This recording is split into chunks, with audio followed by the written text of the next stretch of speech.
अस्सलाम वालेकुम my YouTube family, कैसे हैं आप सब लोग। उम्मीद करती हूँ सब ठीक ठाक होंगे। अल्लाह का शुक्र है हम लोग भी बिल्कुल ठीक हैं। 5 दिन से मेरा वाईफाई कनेक्शन बिल्कुल बंद है, वाईफाई नहीं आ रहा। तो मैंने सोचा कि जब वाईफाई आएगा तब व्लॉग्स अपलोड कर दूँगी। उतनी देर तो मैं फारिग नहीं बैठी, मैं उतने दिन से व्लॉग कंटिन्यूली बना रही हूँ। पहले तो मैंने 1-2 दिन नहीं व्लॉग बनाया, वो इसलिए कि मेरा फ़ोन मिल नहीं रहा था। मुझे ये पता था कि फ़ोन बाहर नहीं गया होगा, घर में कोई आया नहीं है, ज़ावियार ने ही कहीं इधर-उधर रख दिया होगा। तो एग्ज़ैक्टली वैसे ही जब उसकी कार को मैंने ओपन किया तो उसने वहाँ पे रखा हुआ था। तो 2 दिन तक मुसलसल मुझे मेरा फ़ोन नहीं मिला और उसके बाद वाईफ़ाई का कनेक्शन बंद हो गया था। तो मैंने कहा कि व्लॉग बनाती रहती हूँ, जब आएगा वाईफ़ाई तो मैं सारे इसमें अपलोड कर दूँगी। आपको पता है कि पूरे पाकिस्तान में इतनी ज़्यादा कोई बारिशें हो रही हैं, तो बस बारिशों की वजह से वाईफाई का कनेक्शन जो उनसे है वो बंद हुआ है। उनकी कोई वायर मैनेजमेंट डिसऑर्डर हुई है, लेकिन वो उस पर वर्किंग कर रहे हैं। जैसे वाईफाई आएगा तो मैं इंशाल्लाह ज़रूर अपलोड कर दूंगी। अभी मैं वीडियो बनाने के लिए ऊपर छत पर आई हूँ और डे के टाइम वीडियो बनाना सबसे ज़्यादा बेस्ट इसलिए रहता है कि रोशनी की आपको कोई मसले मसाइल पैदा नहीं होते। अल्लाह ताला की जो ये रोशनी है इसमें बहुत अच्छा जो सा रिज़ल्ट है वो कैमरे का आता है, वीडियो का रिज़ल्ट अच्छा आता है। टाइम ऊपर आके और इस टाइम का इन्वायरमेंट अपने इर्द गिर्द देख के, चिड़ियों की आवाज़ें सुन के, कौवों की आवाज़ें सुन के मुझे वो पुराना वक़्त याद आ रहा है कि जब हम गाँव के टाइम में अपनी नानी अम्मी के पास जाते होते थे ना, वहाँ पे चारों तरफ फसलें होती थी और वहाँ पे इस तरह की आवाज़ें आती थी और फिर इस तरह के इन्वायरमेंट में वो जो चाटी की लस्सी साथ पीते थे हम और मिर्चें रगड़ के वो जो नानी अम्मी चटनी बनाती थी, इस टाइम सारे इकट्ठे होके बैठ के हम लोग खाना खाते थे। इतना कोई मज़ा आता था। और अब क्या है कि ये फ़ोन ने, नेट ने और वाईफाई ने इतना ज़िंदगी का मैनेजमेंट जो है ना रिश्तों को दूर कर दिया, ख़राब कर दिया है कि एक टाइम था कि जब हम दिल में किसी को बसा लेते थे ना, किसी भी रिश्ते को, चाहे वो आपकी दोस्त है, कज़न है, ताया अब्बू है, ताई अम्मी है, फूफो है, जिसके साथ आपका ज़्यादा घुल मिल के प्यार बस जाता था ना, तो आपको अगर 1-2 दिन वो नज़र नहीं आए, मिले नहीं, तो आपको ऐसा लगता था जैसे सांस मुश्किल हो रही है। अब वो उन सारे रिश्तों की जगह जो सी ना वो वाईफाई ने ले ली है। वाईफाई ना आए तो बंदा कहता है कि बस मुझे तो अब कुछ भी नहीं मिला, मैं तो कैसे सांस लूँगा।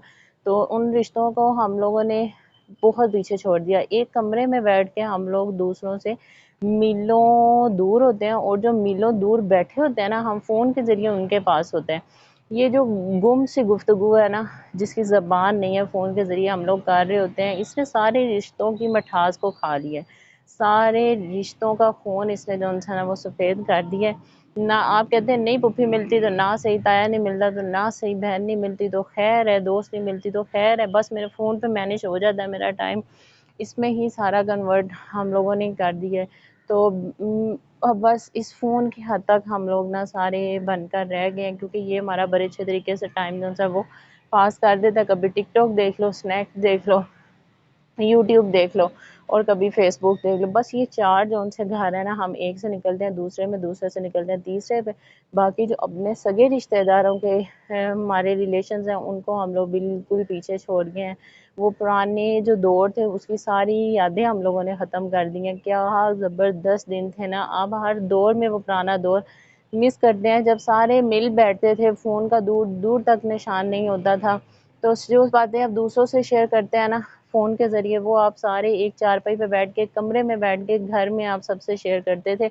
वो माहौल सबसे बेस्ट है। तो यहाँ पे आज ऊपर आके ना मुझे बिल्कुल वो पुराना वक़्त याद आ रहा है, अपनी कज़नों की बातें याद आ रही हैं, वो टाइम याद आ रहा है। शादी करके तो वैसे जब लड़की अगले घर चली जाती है ना, तो उसका सबसे एक टाइम पे आके वो सबसे डिस्कनेक्ट हो जाती है। चाहे वो जितनी मर्ज़ी सोशल है, जितना मर्ज़ी वो मीटअप करती है, लेकिन एक टाइम ऐसा आता है कि वो अपने बच्चों में, अपने हस्बैंड में, अपने ससुराल में ऐसी घुल-मिल जाती है ना कि उसे का एक टाइम गुज़रने के बाद याद आता है कि हाँ, वो मेरी कज़न थी।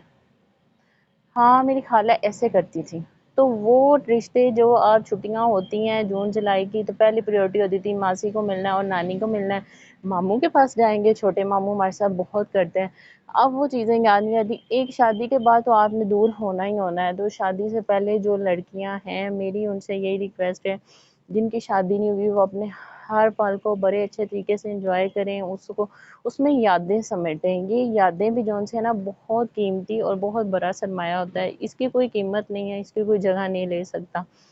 ये आपको एक टाइम जब आप शादी में बड़े शादी के बाद हर लड़की की स्टेज में ज़िंदगी में एक ऐसी स्टेज आती है जहाँ उसको एक चक्की में से गुजरना पड़ता है, चाहे जैसे भी हालात हों, चाहे वो उसके ससुराल के पैदा किए हुए हालात हों, उसके हस्बैंड के पैदा किए हुए हालात हों, उसकी औलाद के पैदा किए हुए हालात हों, किसी न किसी हालात में आके शादी के बाद उसने एक दफ़ा आजमाइश में से गुजरना ज़रूर है, चक्की में से ज़रूर गुजरना है। तो बेहतर है कि आप लोग शादी से पहले जो वाली लाइफ है ना उसको अच्छे तरीके से एंजॉय कर सको। जब शादी हो जाती है ना उसमें आपको ऑलरेडी इतनी मैच्योरिटी मिल जाती है, अगर ना मिली हो तो ये दुनिया इतनी ठोकरें आपको मार मार के मैच्योरिटी दे ही देती है, वो अक्ल समझ आ जाती है। तो आपने वो बर्दाश्त करना है, आपने वो जो जंग एक पैदा हुई है शादी के बाद उससे फाइट करके आपने गुजरना है अच्छे तरीके से। कुछ हार जाती हैं, कुछ जीत जाती हैं, लेकिन अगर सब्र का दामन ना छोड़ो तो कोई भी लड़की जो है वो हारती नहीं, हमेशा वो जीतती है। तो उससे पहले आप लोग ज़रूर अपनी लाइफ को एंजॉय करें, मोबाइल को कम टाइम दें, मोबाइल की निस्बत आप अपने दोस्तों के साथ ज़्यादा टाइम गुजारेंगी ना, देखिए यहाँ पे जो मेमोरीज है ना फ़ोन की ये आपको स्टोर करनी पड़ती हैं। अगर कोई हो गया एक्सीडेंट तो ये फ़ोन के साथ मिसहैप हुआ तो सारा कुछ उड़ जाएगा, वो यादें आपको याद नहीं रहनी, ना मैसेज याद रहने हैं।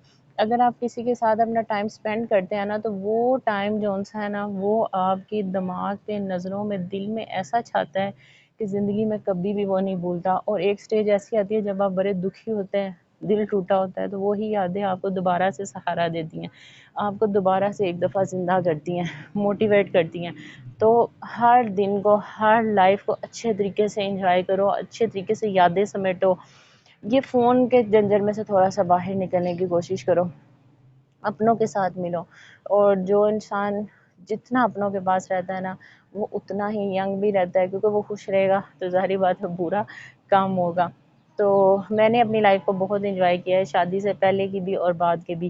क्यों, ये दुनिया तो है आर्जी थोड़ी सी, इन्हें तो एक दिन मुक जाना है, स्यापा भी खत्म हो ही जाना है, आपा कबर च पहुँच ही जाना है, हर एक नहीं जाना है।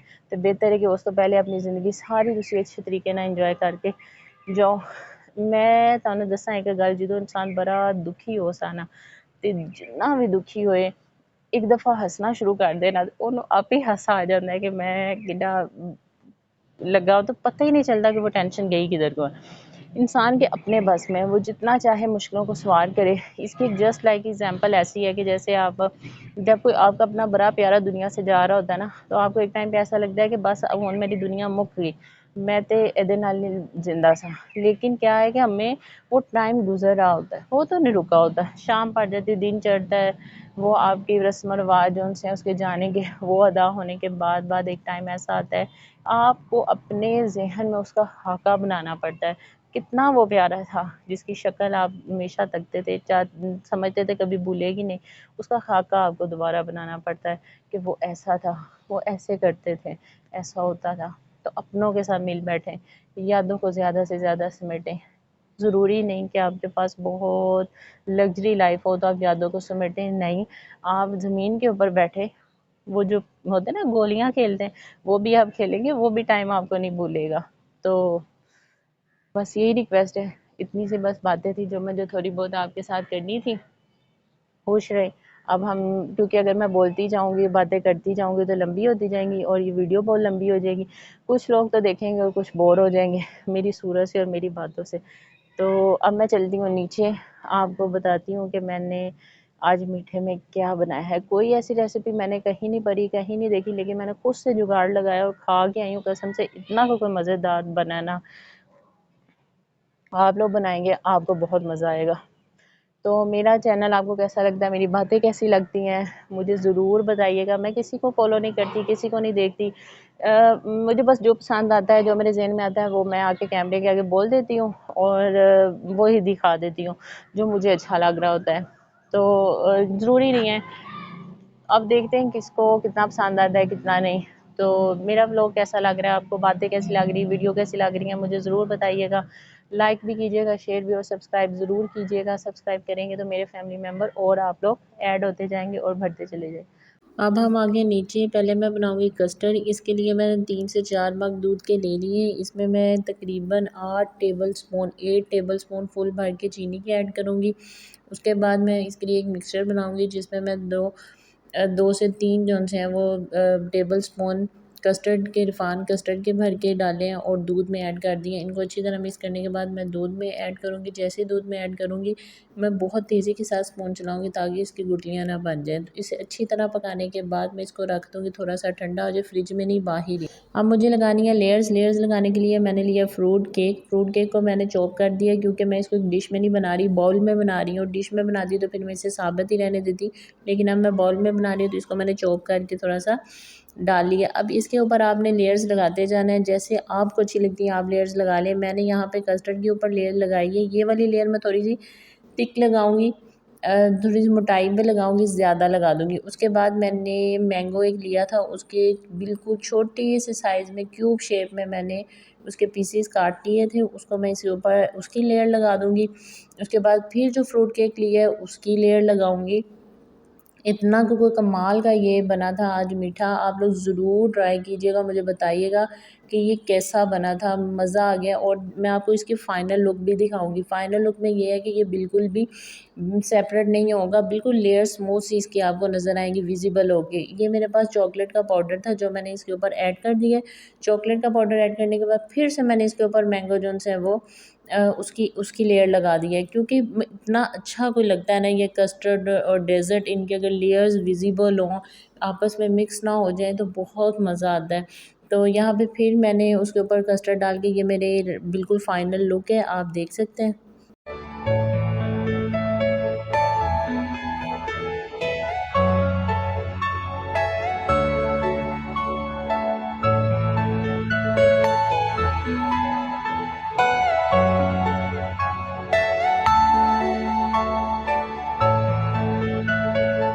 इसके बाद मैंने इसको रखा था फ्रिज में। फ्रिज में इसको मैंने तकरीबन जो सा वो 1 घंटा फ्रिज में रखा है। कि अब ठंडा होने के बाद मैं इसका आपको पीस करके दिखाती हूँ, कट करके, कि देखिए इसकी लेयर्स कितनी विजिबल हो रही हैं और बिल्कुल भी आपस में जो सा है वो ये मिक्स नहीं हुआ।